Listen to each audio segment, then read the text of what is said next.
I read a passage by Michelangelo. The greatest fear for mankind is setting your goals too low and reaching them, rather than setting them too high and not reaching the mark.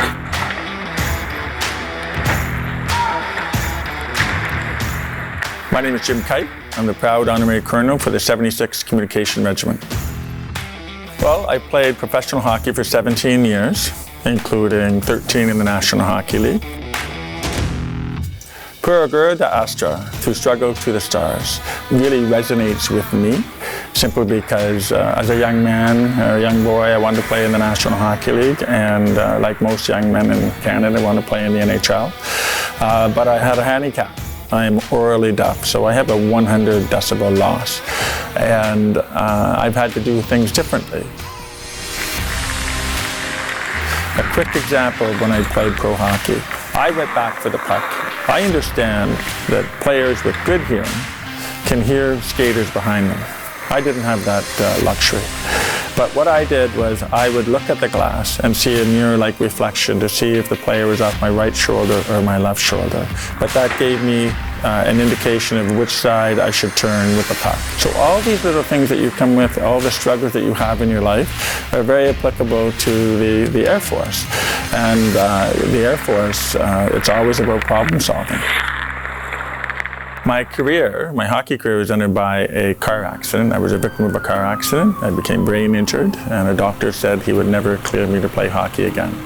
For 2 years, I had no proprioceptiveness. I didn't know where my body was in relation to space. So in terms of writing, I would mix up my words. I'm legally deaf, so sometimes my enunciation of words is not perfect.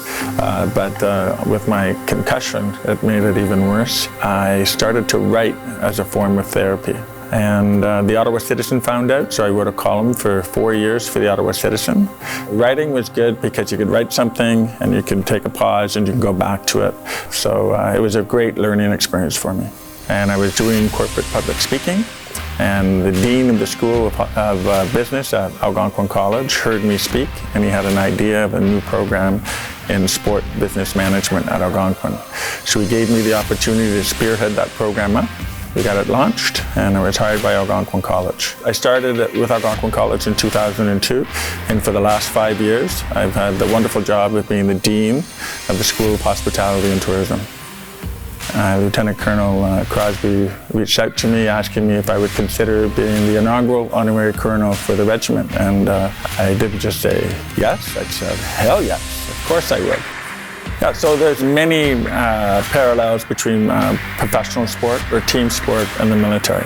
Very similar to the military, you get moved around a lot and you play with different teams in the NHL. I played for 5 different teams. That change management, but also change in your life, dealing with an injury, a new career, etc. And then I'm also an advocate for accessibility and inclusion. I've always wanted to reach for the stars. And if you reach for the stars and you fall a little short, maybe you get to the moon. But that's still darn good. And it's better than where you started.